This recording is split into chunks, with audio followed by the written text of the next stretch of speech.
শুকুর আলী ভাই, আপনি কিছু কথা কথা কি কোন কথা তো করার আছে, অনেক কিছু করার আছে। এটা এটা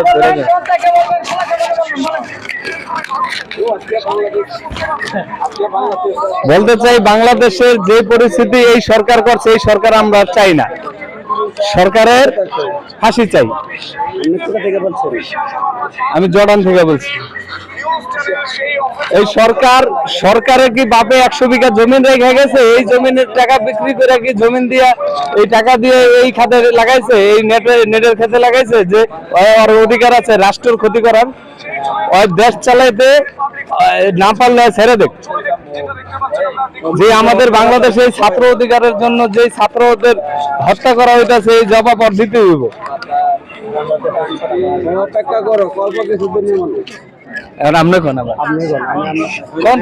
দর্শক বলতে চাই, বাংলাদেশ সরকার ইতিমধ্যে আমাদের নেট যোগাযোগ ওপেন করে দেব। আমাদের যোগাযোগ কেন বন্ধ করেছে? যদি সত্যিকারই হয়ে তা তাহলে নেট কেন বন্ধ করে, ক্যামেরা কেন বন্ধ করে, বাংলাদেশের চ্যানেল কেন বন্ধ করে, সেটা আমি বলতে চাই। আমাদের কথা হলো, ছাত্রদের নৈতিক অধিকার কেন ফিরিয়ে দিল না, আমাদের সেটা জানা হলো। ছাত্রদের বুকে কেন গুলি চালানো হলো? তারা কি দেশের নিরাপত্তা বাহিনী না তারা সন্ত্রাস বাহিনী? আমি সেটা বলতে চাই। বাংলাদেশের পরিচালনার কারণে আজকে আমরা ফরেস্টে যারা আছি, তারা লক্ষ লক্ষ টাকা দিই, তাদেরকেও কোনো খেয়াল করা হয় নাই। আমরা এই সরকার চাই, কিসের জন্য চাই? এই সরকার আমাদের জন্য কি করে? আমাদের আজকে দেশে মা বাবা বাচ্চা বাচ্চা রেখে আসছি, তাদের সাথে যোগাযোগ বন্ধ করে দিয়েছে সরকার। আমরা চাই অবিলম্বে এই 6-7 ঘন্টার মাধ্যমে আমাদের দেশে নেট চালু করে দেব, আমাদের যোগাযোগের ব্যবস্থা করে দেব এই সরকার।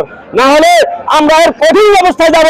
বলে দিলাম, আমরা যারা প্রবাস আছি, আমরা কষ্ট করে রাতে দিন, কিন্তু আমাদের আজকে যোগাযোগ বন্ধ করে দিচ্ছে। 3 দিন হয়ে যাচ্ছে, কিন্তু সরকার এসি রুমে রয়েছে, এসি রুমে খাচ্ছে।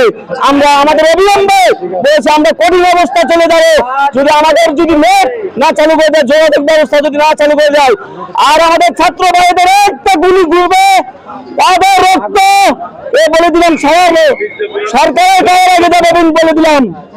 যারা আমাদের এই সরকার ছাত্র ভাইদেরকে গুলি যেন না করে, যারা গুলি করে তাদেরকে হুঁশিয়ার করে দেন, তাদেরকে হুঁশিয়ার করে দেন যারা গুলি করে। এই কথা বলে আমার সংক্ষিপ্ত কথা শেষ করেছি।